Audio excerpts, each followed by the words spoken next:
ಆತ್ಮೀಯ H16 news ಅರ್ಥಾತ್ ಹೇ ಸೀತಾರಾಮಗೆ ಸ್ವಾಗತ. ನಾನು ನಿಮ್ಮ MI ಅಥವಾ ಮಲ್ಲಪ್ಪ ಜೋತಾರ. ಆತ್ಮೀಯರೇ, ಪಾರ್ಟಿ ಫಂಡ್ ಅಥವಾ ದೇಣಿಗೆ ನೀವು ಕೇಳಿರ್ತೀರಿ.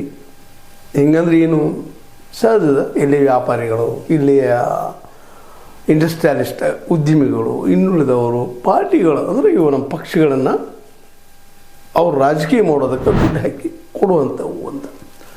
ಇದರಿಂದಾಗಿ ಪಾರ್ಟಿ ಫಂಡು ಹೌದು, ಪಾರ್ಟಿಗೆ ಬೇಕು, ಫಂಡ್ ಹಿಡಿದು ಬರ್ತದಪ್ಪ ದುಡ್ಡು, ಜನರಿಂದ ಬರುವಂಥದ್ದು. ಜನ ಅಂದರೆ ನಾವು ದಾನ ಮಾಡೋದು ಮಾಡ್ಕೋಬೇಕು ಅಂತಾರೆ. ಜನರಿಗೆ ಬದುಕೋಕೆ ಕಷ್ಟ ಆಗಿದೆ ಇವತ್ತು. ಅವ್ರೇನು ದಾನ ಮಾಡ್ತಾರೆ, ಮತ್ತು ಯಾರು ಮಾಡ್ತಾರೆ ದಾನ ಅಂದಾಗ ಸಹಜವಾಗಿ ವ್ಯಾಪಾರಿಗಳು ಮಾಡ್ತಾರೆ. ಅವ್ರಿಗೆ ಅನೇಕ ಸಂಘಟನೆಗಳಿರ್ತಾವೆ, ಉಳಿತಾಯಗಳು ಮಾಡ್ಕೋಬೇಕಾಗ್ತದೆ. ತಮ್ಮ ಪರವಾಗಿ ಕೆಲವೊಂದಿಷ್ಟು ಏನಪ್ಪ ಅಂತಂದ್ರೆ ನಿಯಮಾವಳಿಗಳನ್ನು ಬದಲು ಮಾಡ್ಕೊಳ್ಳೋದು ಮತ್ತೇನು ಇರ್ತದೆ.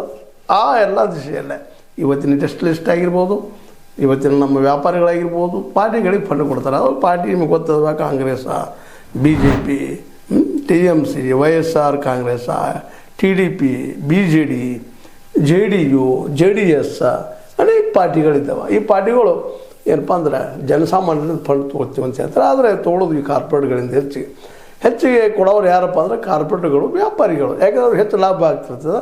ಅನೇಕ ಟ್ಯಾಕ್ಸ್ಗಳನ್ನು ತಪ್ಪಿಸ್ಕೊಳ್ಳೋ ಸಲುವಾಗಿ, ಮಾಡೋ ಸಲುವಾಗಿ, ಆದಷ್ಟು ಎರಡನೇ ನಂಬರ್ ದುಡ್ಡು ಗಳಿಸೋ ಸಲುವಾಗಿ ಪಾರ್ಟಿಗಳ ಮೇಲೆ ತಮ್ಮ ಹಿಡಿದು ಸಾಧಿಸೋ ಸಲುವಾಗಿ ದುಡ್ಡು ಕೊಡ್ತಾ ಇರ್ತಾರೆ.